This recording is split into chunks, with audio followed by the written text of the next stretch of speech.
What energy myth drives you crazy? Clean energy is not only for the wealthiest. I want to open Pandora's box of nuclear energy. Carbon capture is another topic that sparks a lot of emotions. Where will all this money and funding come from? So what is really the cost of CO2 emitted in the atmosphere?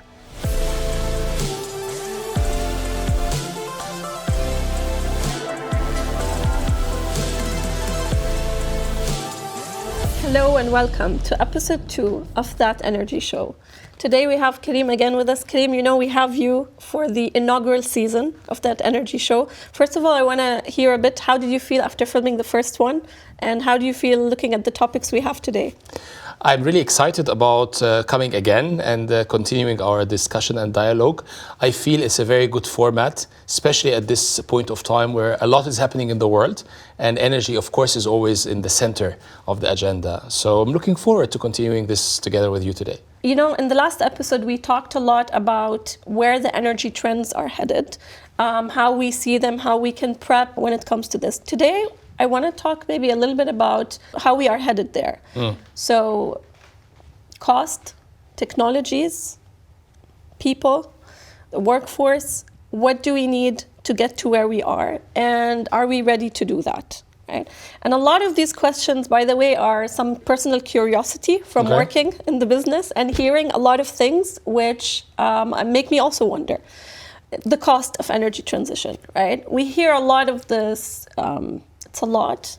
It's going to cost trillions of dollars. I'm not going to cite a specific figure because everybody will say something different. Speaking of global energy transition, and you hear notions like we may not be able to afford this. Where will all this money and funding come from to orchestrate this big energy transition?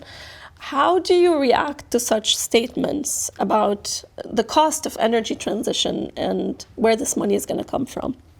Yeah, I think it's definitely the biggest investment the world and the society needs to do to unlock the potential of the future, but to also ensure the sustainability of our planet. So the price tag of this is no doubtful high. However, the real question is not whether we can afford it or not. The real question is, can we afford the alternative? Can we afford to live in a world that is deprived from the energy it needs to unlock human development and also get locked into old, unreliable, polluted ways of generating its own energy? So that's one aspect. We still live in a world where there's more than 750 million people that don't have access to electricity. So that's a big part of the challenge. You also need to see the cost of the inaction to the climate change. So the world right now is already paying a very high bill. There's more than $350 billion paid in 2023 alone to remove the damage and the impact of drought, floods, climate change in general. So there is already a big bill that is being paid. I think the most important thing is to really look at the energy transition with the full picture in mind and also do it in a fast manner, but also in a responsible way, because energy needs to go to where people need it. And if clean energy becomes an expensive thing, only the wealthy can do, and we are not able to find the policies and the transfer of technology and the financing mechanisms that would benefit the more vulnerable societies, then we definitely fail, not only on the technical side, but also on the moral side. That's a really good statement. If only the wealthy can afford clean energy. Do you feel we're not already kind of at this paradox in the world of a bit of a rift between who can afford to have the quote-unquote clean energy and societies who have to make ends meet with even whatever means are possible, and coal being used still in a lot of societies? Do you feel we're not a bit on this rift right now? I think we are more aware about it. If you look at it 3-4 years ago, there was one size fits all kind of a solution, and this was going more into the direction of everybody needs to build on renewable, everybody needs to use this one source of electricity generation. not really paying attention to what exists in certain geographies, what kind of impact this would create on job security, on affordability, and so on. But I believe the world has become much more aware about the topic, and it has been addressed in several COP events. If you look at the last two COPs, the Loss and Damage Fund was a very clear step in the right direction to really say, hey, let's look at those countries that are suffering more from the climate change and create a fund that's compensate their loss and damage. And then the term of just transition, just energy transition, became more and more known and popular right now.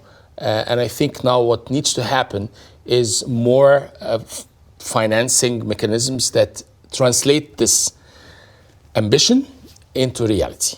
And when we talk about these technologies that will lead us to energy transition, I mean, cost is one aspect of it, but then you have the technologies, the solution that will take us there. There's a lot of split opinions about how we will get there, and maybe that split opinion is needed, right? Because we need different ways to get there. But in your view, as Karim Amin, what do you think are the solutions that will truly lead us there to energy transition that is actually realistic and doable?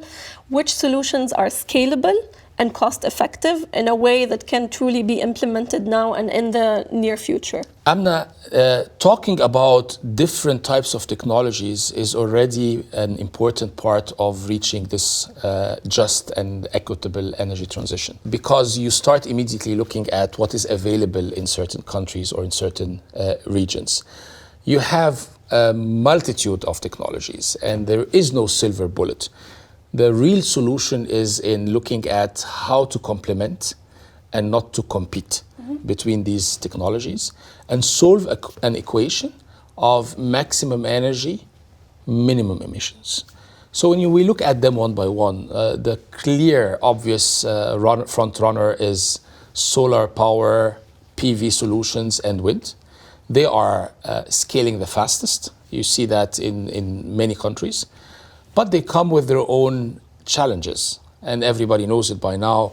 The intermittency creates an enormous challenge, and the solution for intermittency is storage, which also costs money.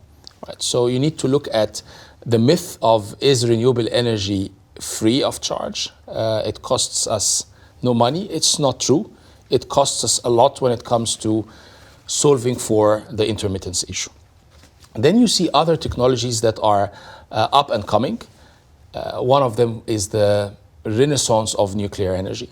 So nuclear energy is also part of the solution in many countries and in many economies, especially when you think about small modular reactors, which is a form of nuclear power plant that is small in size, cheaper in cost, faster in its deployment and its construction. So this opens new horizons for certain countries to find their own mix of energy transition.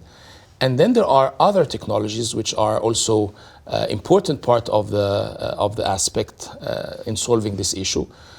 Carbon capture is one of them. Green fuels. We're going to get to that. They are at different levels of maturity right now. And here the element of affordability plays an important role. So what is really the cost of CO2 emitted in the atmosphere?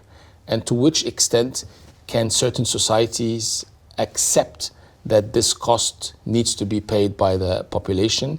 Hence, you have the financing structures that would then unlock the new technologies that are not the most affordable, but they solve an important aspect of the CO2 emission dilemma. So Karim, you touched upon a topic I wanted to talk about today. I want to open Pandora's box of nuclear energy, right? So before I get to the real deal of nuclear and what questions we want to talk about there, first I want to talk about Siemens Energy's involvement in nuclear, right? So Siemens Energy, to clarify this, is in the nuclear business. I know we say we're in the non-nuclear, nuclear side of nuclear, or the cold and not hot, but what does that really mean? And what implications does that have also on a business in energy that also wants to follow safety regulations and not harm the environment in any way?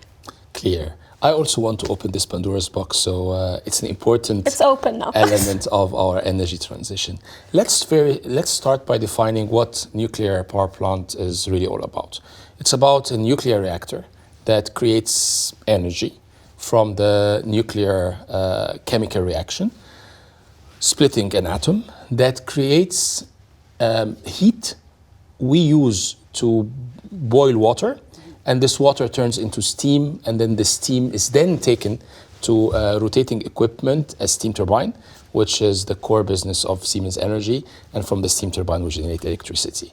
So what we do in the nuclear power plant is what we call the turbine island, or the power generation part, which is this steam turbine and all its auxiliaries.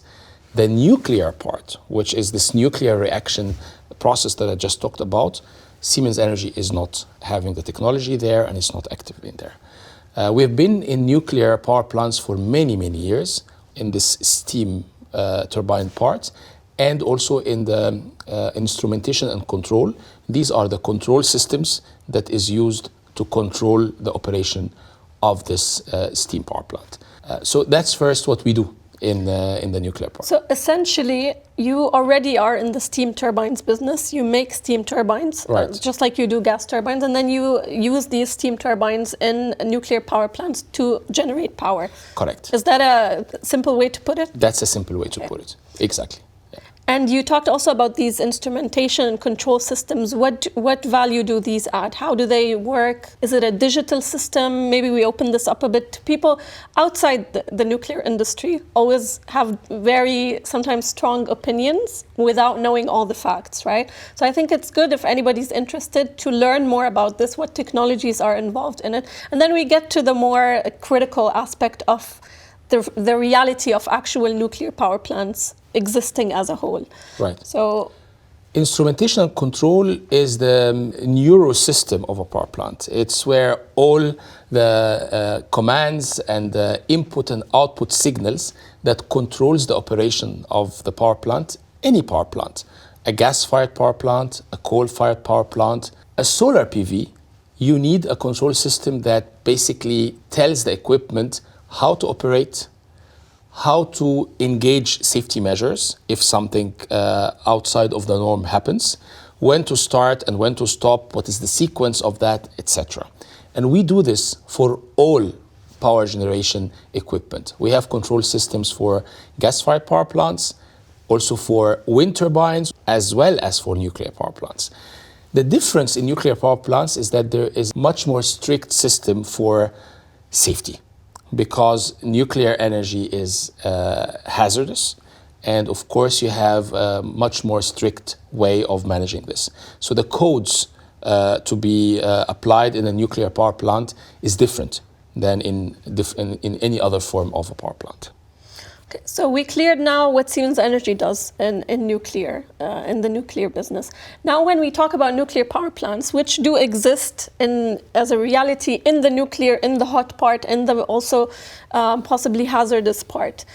Today we see a lot of talk about resurgence of nuclear, maybe not only talk, but it's actually happening. I hear you talk a lot about a renaissance of nuclear. Maybe that's a more accurate way to put it. And then we have the other side of the coin, which is the public skepticism, which is the waste dilemma, which is the controversy surrounding nuclear and how it can really be used safely in a way that, even if statistically rare, does not cause any harm to anybody. So what is your take on this nuclear resurgence? Are we really on the path to it? Yeah, let us put it in context a bit. You have two things happening in our societies right now. Element number one is more and more countries are embracing renewable energy. They are adding more percentage of renewable energy to their energy mix. We started to see certain countries crossing 50% of their power production from renewable energy. And we all know renewable energy has intermittence. It is not available when you want it. It's available when the wind blows and when the sun is shining. So you have, of course, a challenge of how to stabilize this gap between energy is available based on the climate versus energy is needed when the human development demands it, right? In our houses or in our factories and so on. Hence, nuclear comes back into the equation because it's a very strong source of stable energy, but it's also sustainable in certain definitions. Zero it carbon. has zero CO2 emission, right? So that's one element. The other element is because of what we see right now in hype around artificial intelligence, data centers, the fast economic growth, the world needs more and more energy. So existing nuclear power plants are getting what we call lifetime extension. They are extending their lives for additional 30, 40 years because it's an important block of capacity that when you take it out of the equation, it creates vacuum. So that's the context that I want to put in the equation. And then to your question, why we are talking more and more about nuclear. I think the simple answer is we ran out of easy solutions. Before today, the solution was put more solar, put more wind turbines, manage the demand. So there was a lot of discussion in the past about demand management, use less energy. We talked about this. It was an unrealistic we talked about it last that time, it can right? Be managed, yeah. And if you think about the two elements that I laid out earlier, then you find yourself actually pushed to reconsider and rethink nuclear once again. And nuclear comes with a number of challenges. The first is cost. It's very costly. The second, it has the element, of course, of safety. And Fukushima and Chernobyl from the past did not help in having the safety in the eyes of the public easily accepted, despite the fact that since then a lot has been happening to ensure that the safety measures are stepped up. Then the third element is waste. I mean, nuclear comes with nuclear waste. This chemical process I talked about in the end results in chemical waste and nuclear waste. And you need to manage that without the radioactive element of it harming the environment and harming the people. And then the fourth element is time. It takes a long time to build nuclear power plants. Some projects run for like 20 years from the time you decide to build a nuclear power plant until you commission it and put it into commercial operation. Hence, it is a challenge, but there are new ways of building nuclear power plants right now. One that is being widely talked about is SMR. I talked about it earlier, small modular reactor. So these are nuclear power plants, but in a small scale. How small? So people can imagine it. It ranges from 70 megawatt to 500 megawatt. And the typical nuclear power plant module, which we call conventional nuclear, is 1,200 megawatt plus. Right? Okay. So put this 1,200 versus 70 megawatt. 70 or 500, right? So it's faster to deploy, it's cheaper to build, it's easier to manage when it comes to safety, and also when it comes to management of the nuclear waste. And is Siemens Energy now active in both the conventional and the small modular reactors? We have been always active in the conventional, so the big nuclear power plants, in the area of the turbine island and in the area of instrumentation and control that I talked about. A couple of years ago, we have put into operation one of the largest nuclear power plants in Europe. It's a power plant called Olkiluoto 3 in Finland. It's almost 2,000 megawatt power plant that is responsible for 1/3 of the Finnish grid. And now we have recently announced that we are in exclusive partnership with Rolls-Royce to develop a new small modular reactor. It is the largest small modular reactor, so it's a 500 megawatt. Rolls-Royce will do the nuclear part, so the nuclear reactor, and Siemens Energy will do the steam turbine and the instrumentation and control. A genuine question I have when I hear things like the timeline of nuclear and these 20 years and all the other maybe difficulties that come with working in it. you run a business, right? Is this really profitable and realistic? Does this not incur any losses to the company to wait such a long timeline for a single nuclear power plant to be finished? How does the economics of it all work in a business?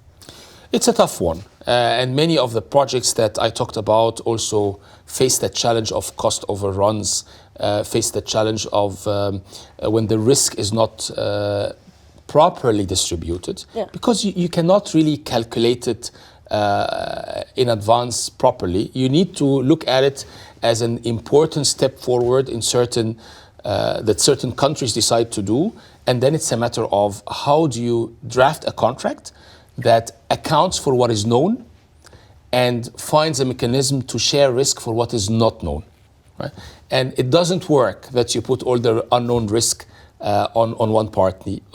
This is not balanced.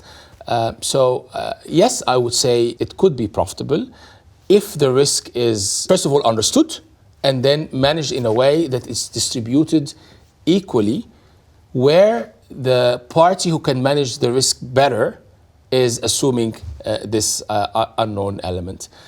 We are in Siemens Energy really looking at nuclear as a part of the solution. With this increased adoption of renewable, nuclear definitely is on the agenda. And for those countries that chose nuclear to be part of the solution, you will see an increased activity in building nuclear power plants. No, absolutely. It's fully on the rise and back on the agenda, and that's what sparks these kind of discussions. And it's good to tackle this, even if we might get, after the episode's published, we might get resurfaced questions, critics, skeptics, but that's good because we have you for at least one more episode in this season. We can always go back to the topic of nuclear. I think always interesting and always one that turns heads and people want to hear more about. Absolutely. It's not for everyone. No. But those who chose to go through this path, they will also find in Siemens Energy a strong, reliable partner. And a big statement coming from a German company, right? When we say it's not for everyone, Germany is also one of the front runners always of having this debate about nuclear. So. And this is, by the way, Amna, another important topic because nothing is casted in stone forever. The public opinion in Germany was not supporting nuclear at all for many years. But you started to see recently discussions happening, especially with the new German government coming into force, about the potential of small modular reactors in Germany as well, given the fact that from a cost perspective, from a timeline perspective, from a safety perspective, it can be managed in ways different than what used to be the case in the past. Yeah, absolutely. Nothing set in stone, especially in a business like energy, where you have to deal with the environment and what the environment throws at you, what other industries throw at you. Like tech, we spoke at length last episode about the data centers, about AI, and how that's been a curveball for both technology, energy, and many other industries and streams of life. I want to stay on the technologies topic. That's a big part of what we're talking about here today. So we talked at length about nuclear. You mentioned another thing, carbon capture, or maybe more commonly known CCUS, carbon capture, utilization and storage. That's one that also divides opinion, maybe not as much as nuclear, and it doesn't have as many impassioned champions and people against it, but still one that divides opinion and still one that's kind of a question mark, I want to say. So what is the deal with carbon capture? I would like to hear from you. I think also the gas services business you run has a portion or portfolio of carbon capture. So what is going on there? Yeah, carbon capture is another topic that sparks a lot of emotions, even sometimes similar to nuclear, although what is at stake is not to be compared to the nuclear file. But it divides a lot of opinions. And when you look at it, it comes from the nature of cost. It costs a lot of money to build systems that captures carbon. And then the biggest question is, where do you put the carbon molecule that is captured? Because it's also looked at as a source of hazard. So I think for some people, they look at it as a lifeline that could save the environment. For others, it is looked at as a loophole. I always have this discussion of, is it better to have the carbon emission captured and stored underground, or it's better to leave it hanging upon our heads? The other topic, of course, is who pays for it. When you want to build a system that captures carbon behind a gas turbine or any power plant, or even behind certain industries like cement, steel, petrochemical, and so on, it costs money. And you have this term right now, green steel, right? Or green products.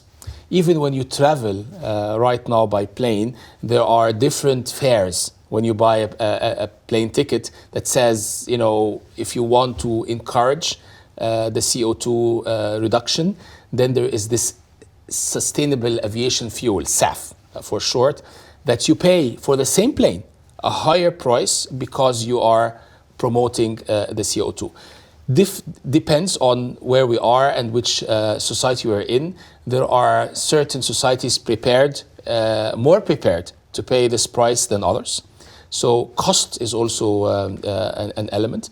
But if we look at the net zero targets that the world needs to reach, if we are serious about the 1.5 degrees increase in the temperature of planet Earth, and how do we keep this managed, there is no solution for net zero without removing carbon from the atmosphere. And there are certain industries, like the ones I mentioned, they are referred to as hard to abate. It's very difficult to remove the carbon footprint hard from to them. decarbonize, essentially. Exactly. And they are responsible for a quarter of the CO2 emissions per annum that the world is facing. So we look at that first. I think these industries are more prepared to deploy carbon capture technologies, but also in the power generation industries where we are active, we see more projects are coming to us with carbon capture requirements. Saudi Arabia here in the Middle East was one country that demanded carbon capture to be included in each and every new power plant that is being built. So it's not only a technology that stands on its own, it also complements a lot the gas business, right? Absolutely. And the gas power plants. And it comes as part of an ecosystem, let's say. Maybe that's the easiest way to put it. Okay, Karim, unintentionally, the theme of the episode is becoming more about everything costs money, right, in this industry. Anything you want, it's a trade-off. If you want something, you need to pay something or give something to it. I want to bring it back to the framing of how we started, the wider picture, the bigger picture of how we're going to head towards the energy transition, or how we're going to tackle these energy trends that we have coming up. So we talked about cost, we talked about technologies, and in my mind, at least, a third thing that you need is always commitments, right? And what better place to make commitments than at a COP? So going back to more controversial topics, we have COP30 coming up this year in Brazil. Right. We've had some COPs in previous years in Africa, coming to Egypt, coming to UAE in the Middle East, and after that in Baku. But in the past 2-3 years, I want to say COPs have brought a lot of noise and attention with them. And maybe that attention also comes again with a price, which is a lot of focus on what happens after these COPs. True. People are following. People want to see the commitments being implemented. That's a big topic. So what are your expectations from this upcoming COP30? How do you read the situation, the controversy surrounding it? And are people maybe putting too much expectation on a essentially climate event? I think it's the right place to take action because the climate change is in the center of the agenda. It is normally very well attended. The leaders of the world are there. But maybe the level of ambition is not really met with the same rigor in execution and implementation.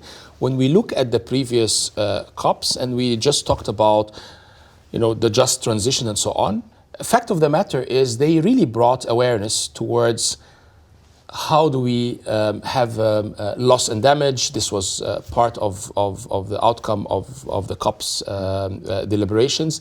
So how do we really do the energy transition on one hand side that the world needs without forgetting those who are more vulnerable to climate change, or they cannot afford to pay the bill alone without support. COP30 in Brazil is actually very interesting because it put exactly this dilemma or I would say contradiction right in the center. On one hand side, Brazil position itself as the lung of the world, right? With all the Amazon forests and its impact on the ecosystem of the world. On the other hand side, the Brazilian economy strives on oil and gas exploration, and it's happening full speed right now in Brazil. So here is one country that looks at both sides of the coin. On one hand side, it's the economic development that is needed for providing a better future and prosperity for its people. On the other hand side, it's the responsibility towards a world that is more sustainable and that is having less and less impact for the future generations. And this is the moment of the truth, and I believe that the next COP would really be an important point of time where we really look back at what has been pledged in Sharm el-Sheikh and in Dubai, and what has the world achieved, and really hold the mirror on if we are serious about net zero and climate change, what should we change after discussing in COP, so that next time when we come, then results are delivered and not only promises are made. And do you think COP, having attended it as well, is still more of a political platform, or is there a seat at the table for business there as well? The decisions right now is in the hands of policymakers and politicians. And of course, it is a much more informed decision. It's a better decision-making process when you take into consideration all the views. And part of the solution is technology. And technology is a vehicle that could help the world to reach its objectives. So a seat in the table, yes. But first, the decisions needs to be done by the politicians. There needs to be a political will. There needs to be an inclusiveness. So the just element that we talked about, energy transition and clean energy, is not only for the wealthiest. And then the technology and the business, of course, needs to come so that this can be scaled and implemented across the globe. So Karim, now I want to do a round of, let's call it rapid fire questions, shorter answers, and maybe stay on the theme of some uncomfortable truths, right? So the first one I want to start with, if we're really serious about reaching net zero, some countries will have to stay poor for a little longer. Is that an uncomfortable truth we have to live with? It's one of the uncomfortable truths, but we don't have to live with. That's really the essence of the just energy transition. The world needs to pull itself and without leaving anybody behind. So the poor countries needs to be supported with financing structures so that we are all moving in the same pace. Okay, the next one. Another uncomfortable, controversial truth. To meet 2050 climate targets, we need to keep investing in oil and gas for decades to come. We do. I think oil and gas is, again, one of the elements of the energy transition. You need oil and gas also in petrochemical, in fertilizer, in plastics. The real question here is how can we decarbonize oil and gas while at the same time scaling up our renewable technologies that is needed for the decarbonization. What's the one clean energy tech you believe in that some others may not?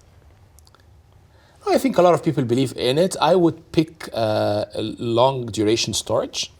It's not talked about a lot, but people really understand that without long duration storage, the renewable energy, which is becoming more and more in the grids as we talked, will actually hit its limit. Could you explain that a bit, the storage aspect, to people who are not familiar with that? Yeah, so when the day starts and the sun is shining, we have plenty of power generation capacity coming from solar PV, but we don't consume it all.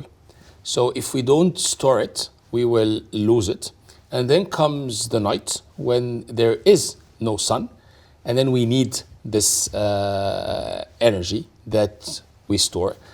Today, a lot of storage is happening with batteries, and batteries does not have the potential to store energy for a long time, and it doesn't have also the capacity to store a vast amount of energy. So the solution for the storage is what is known in the industry as long-term duration. So you store energy not for hours, but for weeks and months. And this takes care of the seasonality of renewable energy, not from day and night, but also from a week where you have storm or clouds and so on. Then you rely on the long duration storage systems that you have. Is it still done with batteries? Yes, there's a number of topics. You store it by heat, so you basically heat up certain rocks or salt, and then you put it in a reservoir that is thermal resistant, and then when you need it, you release this heat, or you store it by pumping water uphill, and when you need then to use it, then you let the water flow downhill, and then you use certain hydro turbines that generates electricity, or by compressed air, you compress air and then you release the compressor. So there's a number of technologies around it, and more technologies are being developed right now. One of the storage also is hydrogen. Hydrogen is also looked at as a way of storage. So think about, you have this abundance renewable energy, and the part of it that you don't use, you take it into electrolyzer, which is one of the Siemens Energy products and solutions. Electrolyzer is using this electricity to apply it on water and split the water molecule into hydrogen and oxygen, and then this hydrogen is stored like fuel, and then you could use it later on for multiple usage. There are now cars that runs on hydrogen, there are gas turbines that runs on hydrogen, and so on. That's, now knowing more about it, that's really not something that's talked about. It's not as appealing as hydrogen, wind, renewables, but definitely a real contender in the game. Absolutely. Okay, so what energy myth drives you crazy? It always drove me crazy, and it's getting better and better, but this notion and belief that you can solve the energy trilemma by simply building more and more renewable energy, and that's it. Without taking into consideration the elements of intermittence, without taking into consideration the elements of grid that needs also to be upgraded and expanded to manage this intermittence, and so on. So I believe that this is getting, this awareness is getting more and more clarified in people's mind. And energy is a matter that involves public. So public opinion needs to be created around this myth. I'm really curious to know your answer for this one. A failure that you learned most from in your life, in your career? It fits well with our discussions right now. Think in scenarios. There is no one single truth that remains constant all the time.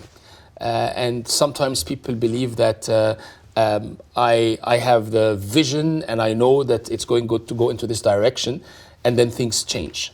So I learned to think in scenarios and really have more than one plan and be prepared to move between these plans without protecting too much my own conviction. To pick up on this notion and thinking of scenarios, I want you to complete this sentence. Look at the future, and the sentence says, in 2050, I hope the world will. In 2050, I hope the world would look at what we have done and say we have done the right things and not the easy ones. That's a great and very hopeful note to end with, because we've reached the end of another episode of That Energy Show. Karim, thank you so much for joining us for another episode. You're with us for this whole season. Any closing notes, anything you would like to share with anybody who will watch this episode? Final silver lining you would like people to walk away with? I want to thank you and thank all the team who put this together, and I am enjoying it more and more the more we go into it, and I hope that also our audiences will enjoy it as well.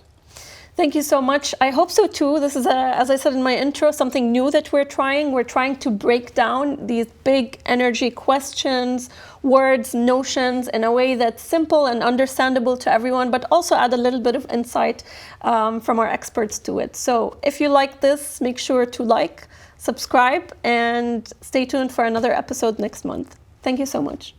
Thank you.